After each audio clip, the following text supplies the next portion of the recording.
The theater lights dimmed, and silence fell across the vast auditorium. Thousands of eyes fixated on the stage where a young boy stood, clutching a microphone with trembling hands. His clothes were simple, worn at the edges, and his shoes looked too big for his small frame. Yet there was something about him, something in his posture, in the way he took a deep breath before speaking, that made the audience lean in closer. "My name is Miguel," he said softly, his accent carrying the warmth of his homeland.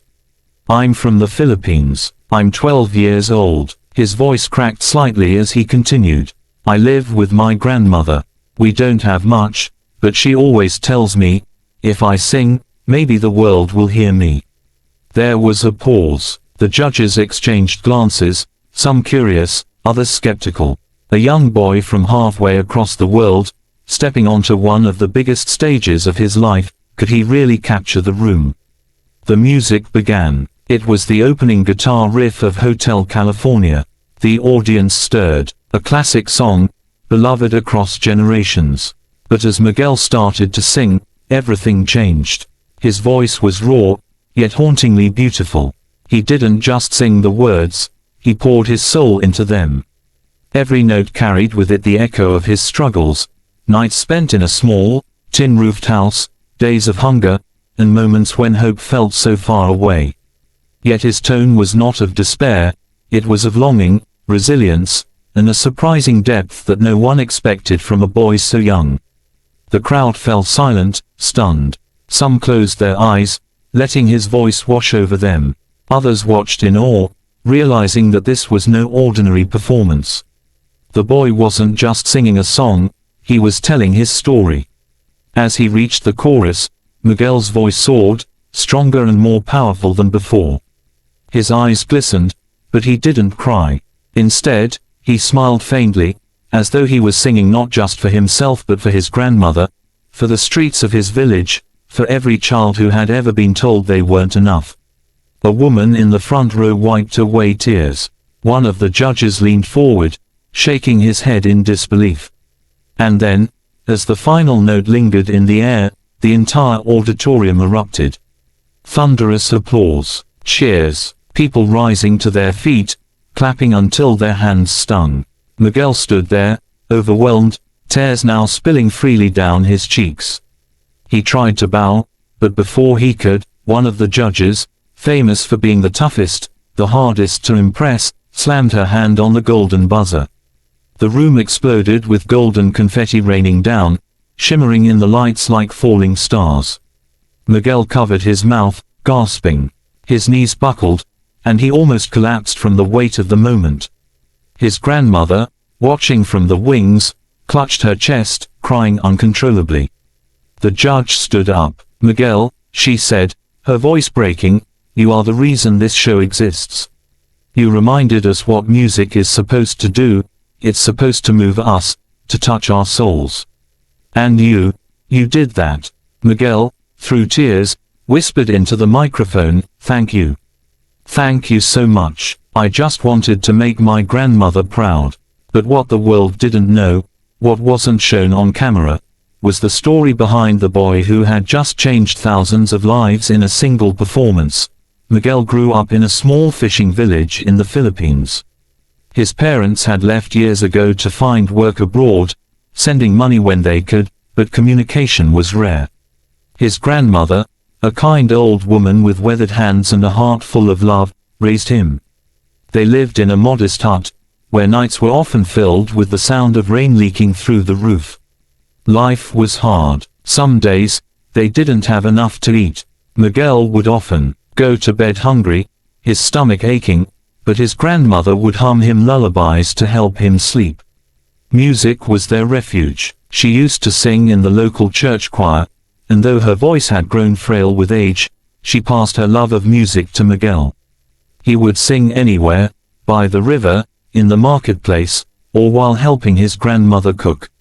People in the village would stop and listen, marveling at the way his voice seemed too big for such a small boy.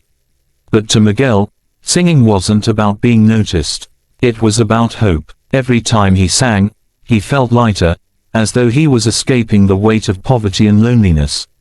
When an international talent competition held auditions in Manila, Miguel's grandmother insisted they go, even though they had no money for the trip. They borrowed from neighbors, and Miguel sang barefoot on a borrowed stage, his voice echoing across the crowded hall. The judges were stunned, and within weeks, Miguel was flown overseas to audition in front of millions. But behind his courage lay fear.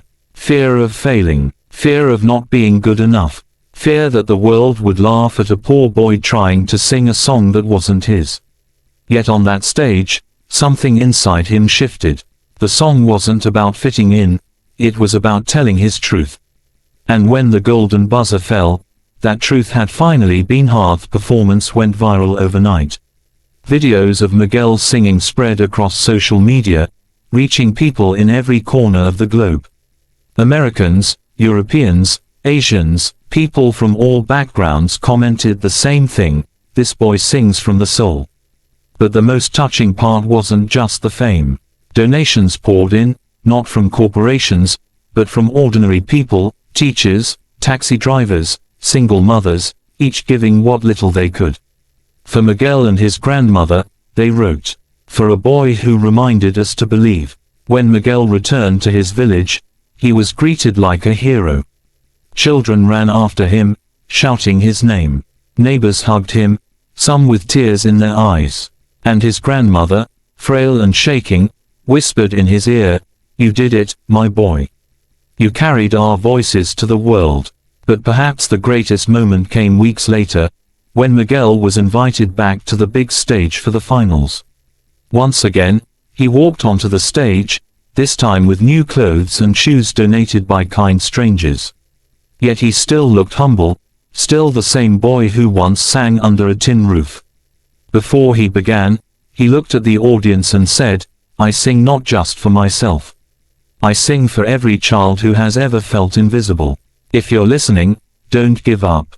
Your voice matters." Then he sang again, not Hotel California this time, but a Filipino folk song his grandmother had taught him. The audience didn't understand the words, but they understood the emotion. His voice transcended language, weaving a story of struggle and love that touched every heart in the room. When he finished, there wasn't a dry eye in the theater. Judges stood, clapping with tears streaming down their faces. And though he didn't win the competition's trophy, Miguel had won something far greater: he had won the world's heart. Years later, Miguel would go on to become a singer, his career rooted not in fame, but in purpose. He built schools in poor communities, gave scholarships to children, and dedicated every performance to the grandmother who believed in him when no one else did. In one interview, when asked what the golden buzzer meant to him, Miguel smiled and said, "It wasn't about me. It was about hope." That sound, the buzzer, it wasn't just gold. It was a door opening for every child who thinks they'll never be heard. If my story proves anything, it's this: you don't need to be rich to have a voice.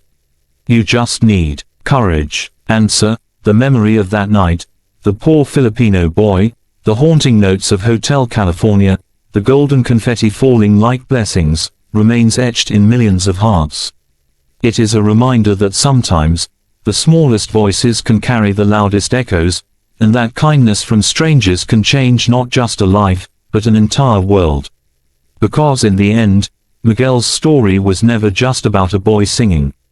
It was about humanity, about seeing beyond poverty, beyond borders, beyond differences, and realizing that at our core, we are all moved by the same things: love, hope, and the music of the soul.